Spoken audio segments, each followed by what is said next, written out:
amigos, ¿cómo están? Bienvenidos a este espacio. Me encuentro en este momento con Gisela Vega Borio. Ella es autora del libro El juego mental del terapeuta, cuando la terapia se convierte en control y el paciente pierde su identidad. Quizá alguna de las personas se sienta en este momento sumamente identificada. Hola Gisela, bienvenida a este espacio. Muchas Gracias por gracias, acompañarnos. Carlas, a ti. Muchas gracias por esta oportunidad de conversar acerca de este libro. Es mi primer libro, El juego mental del terapeuta. ¿Qué significa? ¿Por qué has escrito este libro con este título? Mira, en realidad todo esto ha sido un camino muy largo, un camino de varios años. Pasé por un proceso terapéutico que tenía ciertas características que en su momento no lo supe reconocer y posteriormente me dediqué a hacer terapias holísticas justo durante la pandemia y después ya empecé a hacer terapia regular. Allí empecé a aprender cómo era una terapia ética, correcta, profesional y también lo que había vivido, a desaprender esos patrones, a reconocer lo que es una terapia realmente buena y provechosa para una persona, Ujú. y de esa manera empecé a tomar nota primero de lo nuevo que iba aprendiendo y luego me di cuenta que era bastantes cosas nuevas y muchas diferencias. Entonces, de manera manuscrita, empecé a escribir, hasta que se me hicieron unos volúmenes muy grandes con los aprendizajes y dije, definitivamente esto tiene que ser un libro Ujú. y le tiene que servir a las personas para que puedan identificar dinámicas de poder dentro del vínculo terapéutico. Claro, además el título es muy sugerente o sugestivo, ¿no? Sí, Repito, el juego mental del terapeuta cuando la terapia se convierte en control y el paciente pierde su individualidad. Normalmente un paciente va a la terapia buscando soporte, apoyo, contención, un lugar seguro donde estar. Y así tú es. acá en el libro, según he revisado, hablas de dos temas y de más temas, pero dos que me parecen fundamentales: abuso de poder y control mental dentro del marco terapéutico por parte justamente del terapeuta. Dos cosas que normalmente no se hablan en terapia. ¿Cómo te diste cuenta dentro de este proceso terapéutico personal que Ujú. esto empezó a ocurrir? ¿Qué sucedió? Mira, lo principal es, lo que yo primero percibía era desde el cuerpo, ¿no? Sentía a veces cierta incomodidad con algunas indicaciones que me daban en esta terapia, Uh -huh. que por ejemplo tenían que ver con cosas que pueden parecer triviales como gustos, por ejemplo, ¿no? El terapeuta podría decirme, me parece que deberías escuchar este tipo de música o leer este tipo de libros.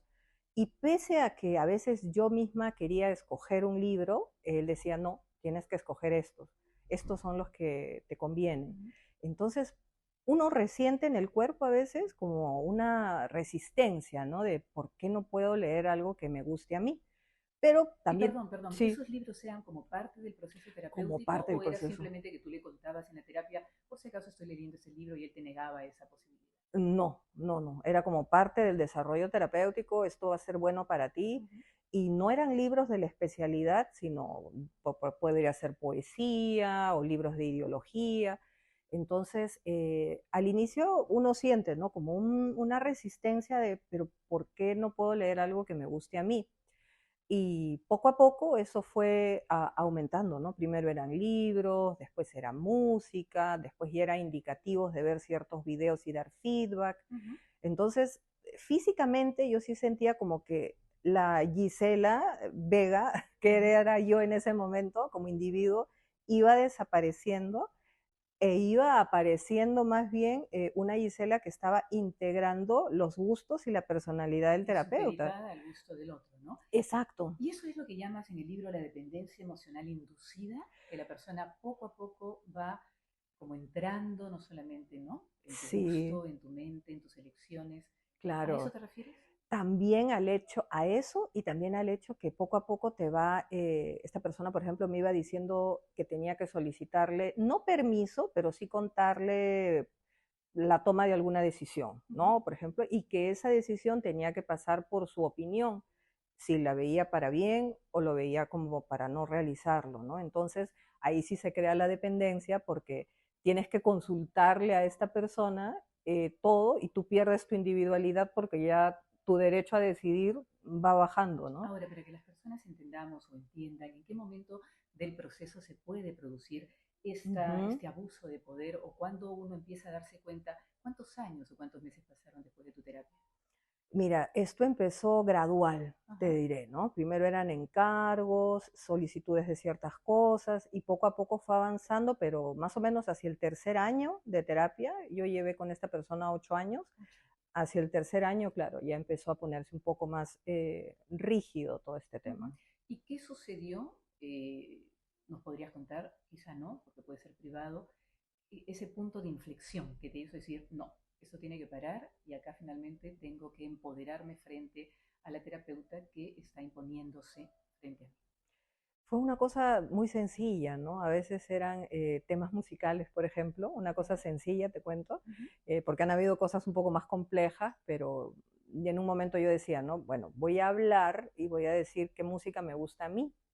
Y la persona me decía, bueno, pero no me decepciones, ¿no? Esa música no es bonita, por decir así. No Y me eso, decepciones, no me claro, o sea, decepciones, ¿no? Creando una sí, culpa. claro, no me decepciones, esa música no va. Y podía ser un cantante contemporáneo como Shakira, por ejemplo, ¿no? Algo, o sea, una persona que todo el mundo conoce. Ujú. Entonces, yo también decía, wow, o sea, tengo que renunciar a lo que me gusta a mí y adaptar lo que le gusta a esta persona para no decepcionar o y a dónde va todo esto, ¿no? Sí, ese fue uno de los puntos. Hay más definitivamente y complejos, pero este es uno sencillo, No digamos, ¿no? sencillo, pero en lo sencillo finalmente está la vida, ¿no? Así es. Eh, ¿Cómo se configura, para que también las personas que nos están escuchando, cómo se configura poco a poco?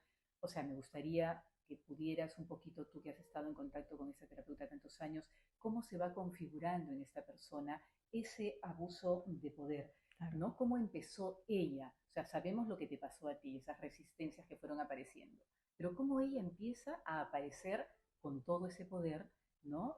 Insano, porque Ujú. finalmente malogra algo, un proceso maravilloso que está para Sí, ayudarnos o ayudarte y se convierte justamente en una especie de sometimiento. ¿Cuáles fueron claro. las primeras señales que esta persona vio? Mira, las primeras señales, yo creo que el mal uso de la propia carrera que Ujú. tenía esta persona, ¿no? Ellos, los psicólogos, están formados para conocer tu historia, pero también ellos estudian como carrera herramientas para poder ayudar al paciente. Entonces, lo que a mí me pasó es que me estaba midiendo de alguna manera qué características habían en mi persona en cuanto a, por ejemplo, hacer favores, ¿no? Y me vio como una figura utilitaria, ¿no? Y Gisela, por favor, verifica tal cosa, verifica si ya salió mi DNI, te paso el password de Hacer, o tal, sea, que tú le hagas que favores le de haga cosas de favores, suyas, sí, personales. personales. Desde, eso sí fue desde el inicio, el Ujú. primer año, ¿no? Pero claro, primero hay un estudio, en las primeras citas preguntaba a esta persona, ¿no? ¿A qué te dedicas? ¿Qué estás haciendo? ¿Tienes tiempo libre? Y en base a lo que se supone que notan del Va paciente, ¿no? estructurando el abuso de poder. Exacto. Y de ahí eso va escalando, ¿no? Primero puede ser el favor de, mira mi DNI si ya salió, luego puede ser, me puedes hacer esta compra, Nunca había mira tú que escuchado vives eso, me aquí. parece increíble. Sí, sí, sí, sí. ¿No? Y de verdad que a mí también me parecía como, en un momento yo lo vi como algo innovador, ¿no? Yo dije, debe ser algo moderno, era psicoanálisis. O quizá que se eh, está formando un vínculo de confianza y uno también, confunde eso, ¿no?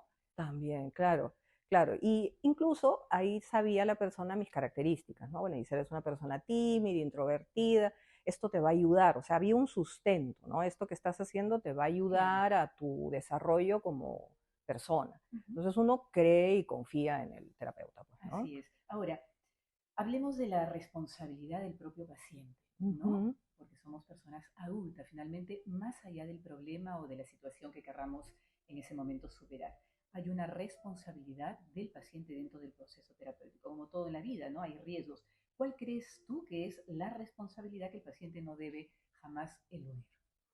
Yo pienso que debemos estar informados. A veces llegamos a los psicólogos por recomendación. Te Ujú. recomiendan a alguien, vas, de repente googleas a la persona, ves una que otra cosa, te confías y también un título a veces no es garantía, ¿no? El título siempre está allí en la pared, tú entras, lo ves, bueno, aparentemente todo bien, Ujú. pero no sabemos cómo está su psiquis, el tema mental, si está llevando una supervisión, hay falta de supervisión también en la terapia, ¿no? La terapia la dan y nadie sabe si ese psicólogo o esa psicóloga está siendo supervisado por otro y qué tal esté esa salud mental y si puede hacerse cargo del paciente o qué técnicas innovadoras, por ejemplo, está poniendo en práctica sin consentimiento expreso también, ¿no?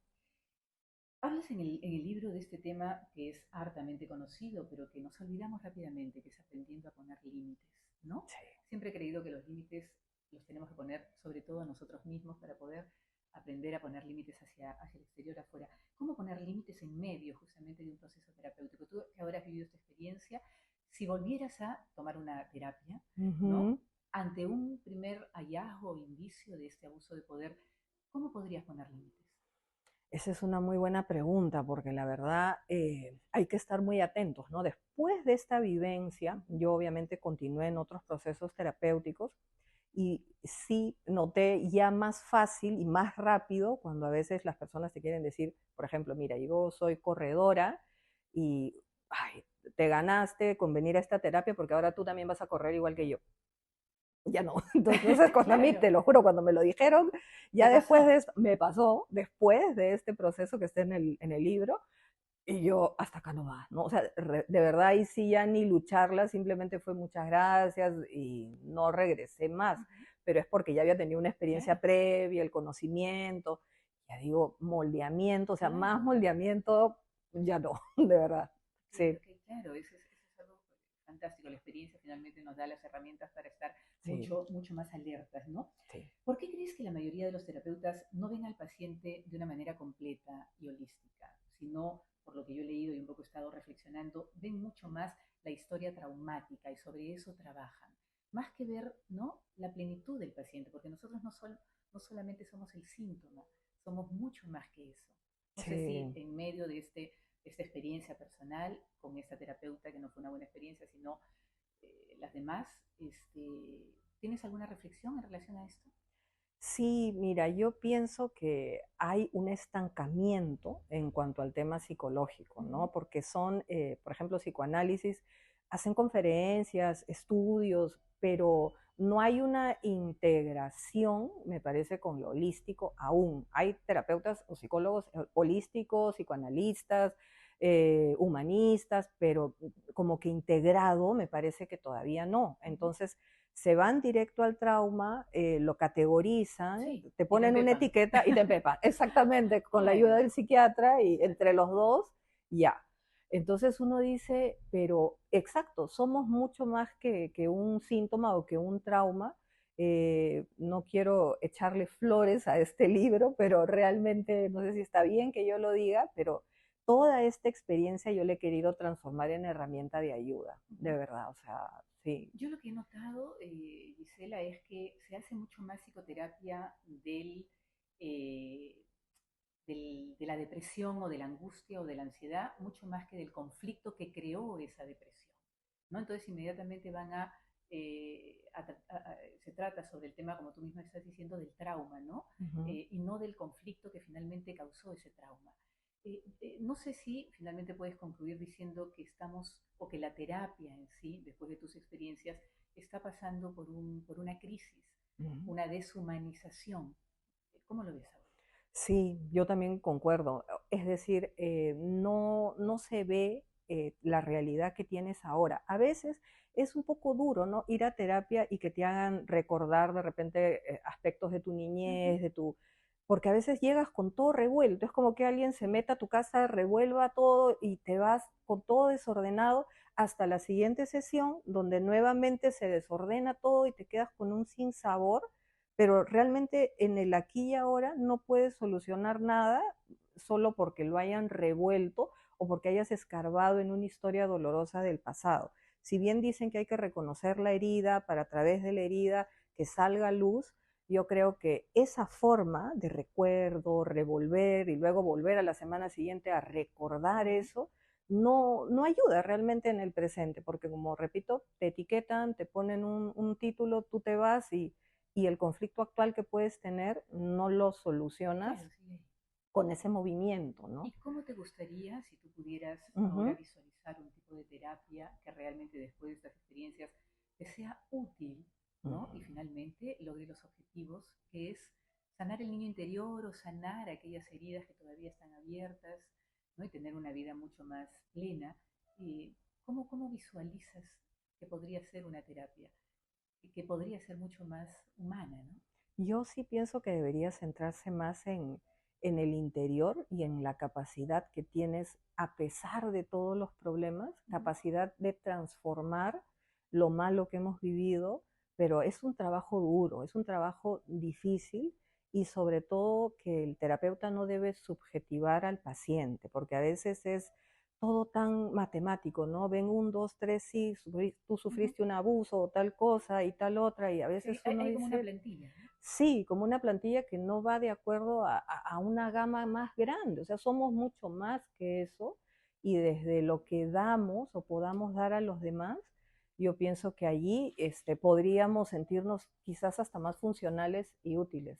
Fantástico. Me encantaría simplemente, antes de terminar la conversación, ir al índice o al contenido, ¿no? Que Ok. realmente hay temas sumamente interesantes y estoy segura que nos va a ayudar a todos aquellos que deseemos leer el libro de Gisela, Deshaciéndome de la culpa, cuando la terapia se convierte en control, cómo se construye la dependencia y la manipulación en terapia, la normalización y el rol de obediencia, ¿no?